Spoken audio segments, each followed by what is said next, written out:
na enra mete ye no bibisa me ho se da ben na saa sebe adwene ha sem we ne bejai because any be 1 month kura asesen ena tema e de bae atema meyo ena ese okọ health insurance office wo ekohwese adwumafuo ni nyina ho bambo e beje adwuma ase yeni mi still na yeni mi bra Facebook in 104.5 bra Facebook na behwade we eye Metro Men ni taxa wo ma kọ ho no mo a wo mo lock office no behwade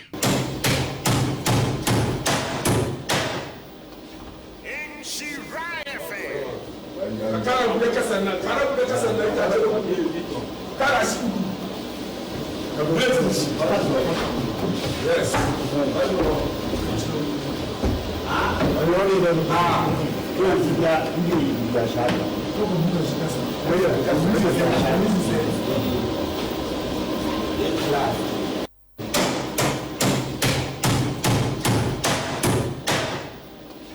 Bra Facebook behade Metro Men carpenter for na wo mukura hama ene nadoa manager office National Health Insurance we just so omo locking it up. Yes.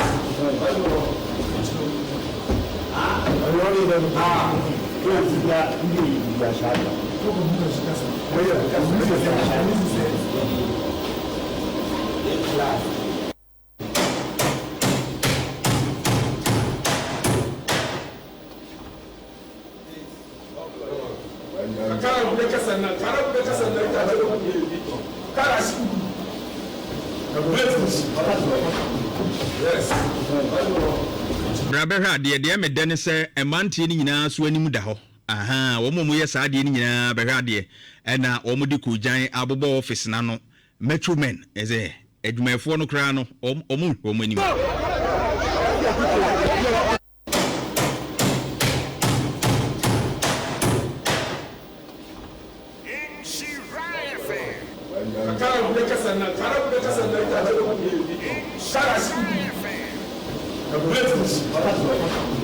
Yes.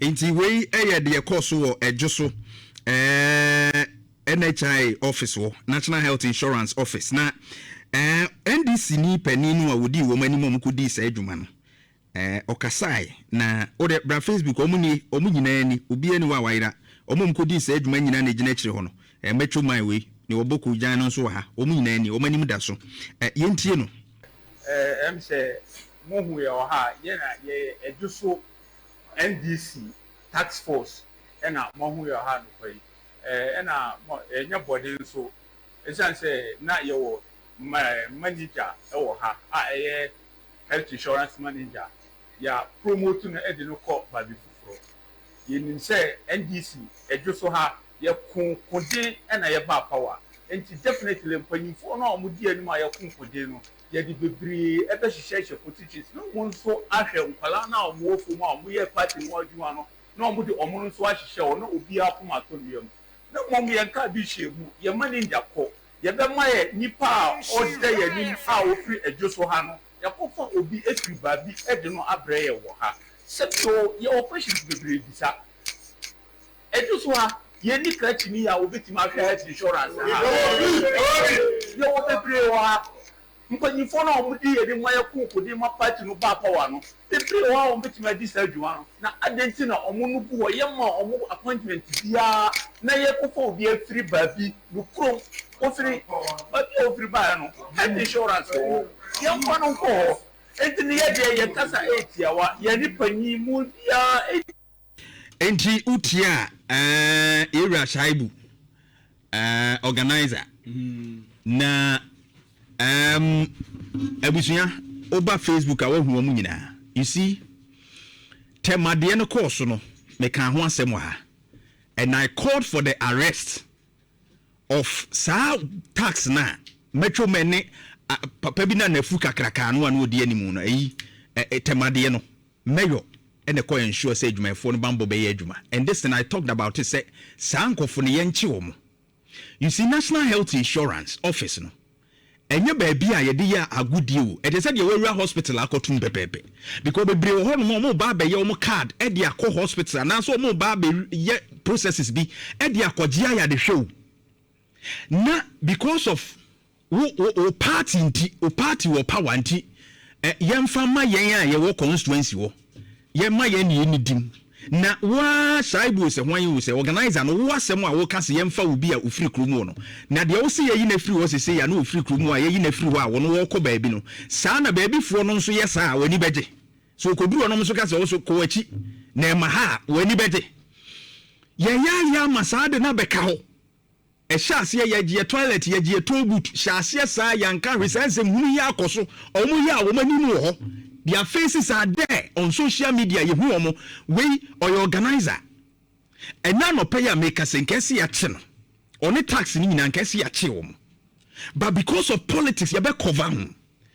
It is a obia ordinary person be and was say health insurance for Eddie Jumabia one tiasi or no munyagene. If you clock or renew no maybe I will no munyagene to a coho. I find a man for 4 can one mako 2 office in moi.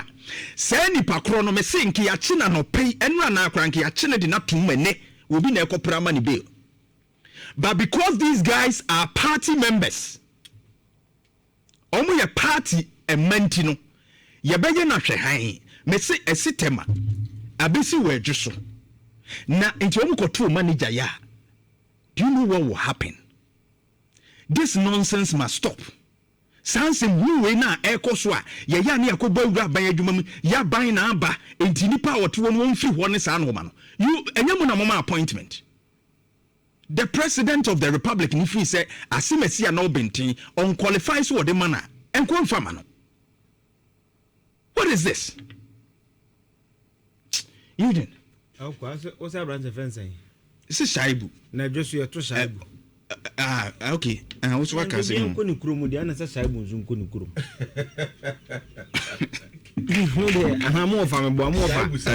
Mo fa me hu ze matia be correct. Me say Ejisu ya to Shaibu. Ejisu den ke bia ba chamfo. Wo si akon. Entwi opoko se tutu. Eno nko ni kurom. Ena say me chef nka no pe say me kosuom. No be assume 104.5. Obianko no krom. Adebu asabe. Abase eno eyenkremodi. Akwa oka Shaibu sen. Say enkremodi. Akwa oka betimi abese o ya asante nkremu. Akokwa oka radio so speak kan kwa asem. No ma kwanza. We kind of brofo ya na eno ye more polished. This is clean nonsense. Yeah. And brofo ya no ebu ana ni twi mu ayebu. Akwa sebe. But nyansen sebe yema bi wo ho a sebe age misam. Sebe. Nyansa bienim na papa mpanifo. Na NHIS wey say 32 after 20 first by city. And a brother mama nkodi president we ye bole. Serious. Obianko ko ye pani. Insem hunu bi wo anya se so. Bad. If don't go to papa no mo se de ensa keka no ko fo bia na sense say medical doctor. You see baby am make say full soldiers ni ade no. Enya se twobo enkwa na de fa nipa o. Musuku sam ka ho. Twobo. You say some of them fear. We na me kan wo critical analysis me YouTube channel say. Yeah.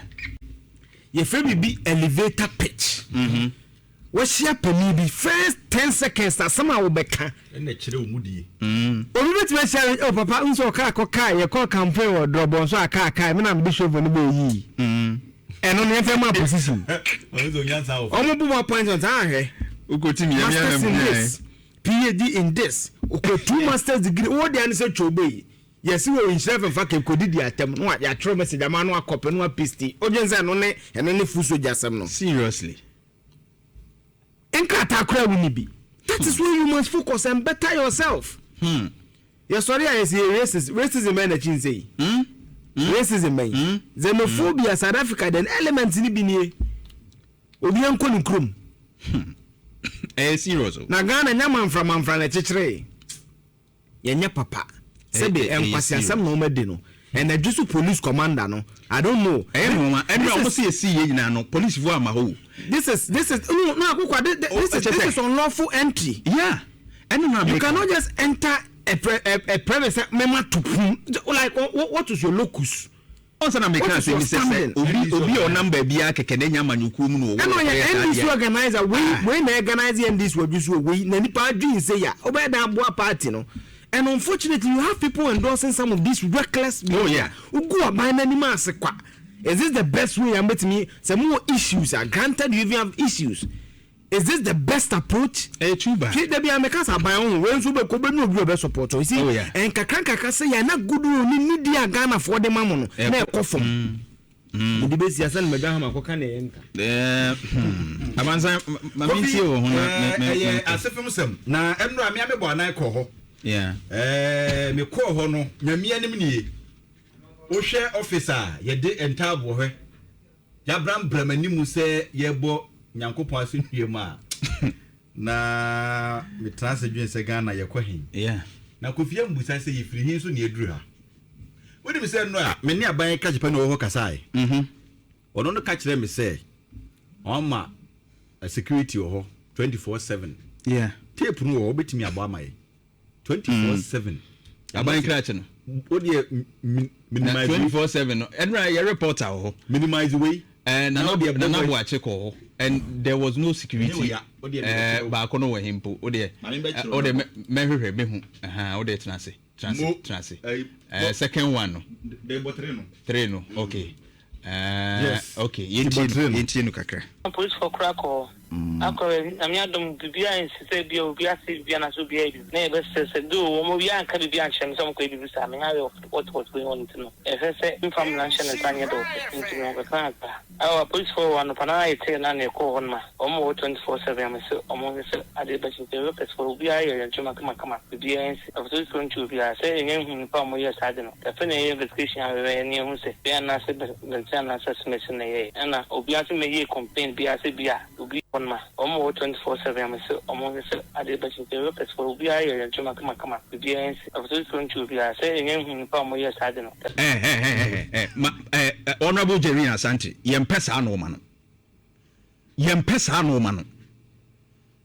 me voice no kra wan kan menya moy yempesa no ma no sa Akokoa unya hu mo ye sa de ne sei mo ye sa de ne sei their video circulating me kra na sa de see join news it was live or me go playback of some of these videos enya hu ni pakro MC is supposed for ho boban enye mo na de da sui da bi nya hu ba ko agina ho kra ya press conference akasa wo so we organizer kofi we no mo anya nsie omo ye openly and you as MC e wa dwoso you say ye ni mo yes bobiem ante kofi bobiem he kofi bobiem ante bobiem on ma omo 24/7 me se omo se ade ba sin te pe for bia ye bia after going to bia say nyen hu pa mo yes ade no e fe na investigation we ni hu se bia na se na assessment na ye na obi ase me ye complain bia se bia obi ai politicians wo hu kofi omu nsua de o ma asem no na wabo ni nyina voice no omu nsua nyen hu mo yes ade no nti approach for hwe wo mo ba se de kan no goodwill ne de se de nipa no epe mo asem agi mo atumu no no ma se ya na ma mo hu ye hiba so na mo hu ye hiba nkakra mo nyere mo hu na mo nyi hu ya yate ede ye hu ni pakro but kofi we abekoso sa enyai setemade no na me ka no ya nche obi a na ye ntia na party groups kwache judge bi free na konya so sifom ne ye ntia kofi we die say ebekoso sa we ade ba ko se no na me ko ho na me nkomodie mu ne ye che se manager kra o meeting enti o ma mbetu no wono na bia okọ office no boko na office anim se ni aye no okọ meeting nti obeba no na ya betum se da bia mpew ye probi ofiri adwoso amanyofo na ese obapa ye ogina ho ide na jese mu hu no amuso mu hu tax no nyina na gina ni mu wo de abisua bra Facebook be hade o mu ni gina ho wo a woni mu nyina woni mu wo a ohu o mani mu a wo ye o mu sa your party ma as MC you are part of the party o woni mu ehu omo bi tantro se na ye ni mu da bi enti no we no update wo mu nyina ne se approach for buso ehwehwe enkofu ya eno ada wo mo ede ntabo kɔ bram apomden se achiba general manager office no wadwo nti aposifo hwɛ wo according to MCE na asema wo de ato no nti ye hwɛ wo mo ye kye wo mo nso a ye be ma mo so eni nti na Ghana ye bre no o man ni ye yo na kachiri no we mu bia say ya na base eno asem no wonum se nkofo ya kye wo mo that's good say nra ye kan ne ha say o mo nchi o mo IGP thank you say mo nso mutie na mo ayo mo mfa mra kwan so say be ya o mbesua na bibia fi ma me nso akasa yeah na ma me ne se ono no one base for ye adwuma che na 10,000 kran wo twa mana ka 300 on say nra na me pass comment bi say obehwe na nye sika bia o aka 3 million enra metie no ne abena pokuare ne he wadom na o kire say wo twa 10,000 wo twa sika ni bia mana ka 300 cedis ene o ma be ne sa no ono kronti ase en man da no so ya de yeda ai ni ya yesi ni kran so yes ni friend no ndo so pe empata sika keke na we ja asem no sara ma meneka ni wa ya de bills nyami insha so waye yadwuma de sa ebedu ebi na nkofu bi wa no o makose wadwuma no din ade but at least o guest cha no kire se we nipa waye de ni amakwe wi ase de sa akotu agya 9 nyami insha tuntum tatuo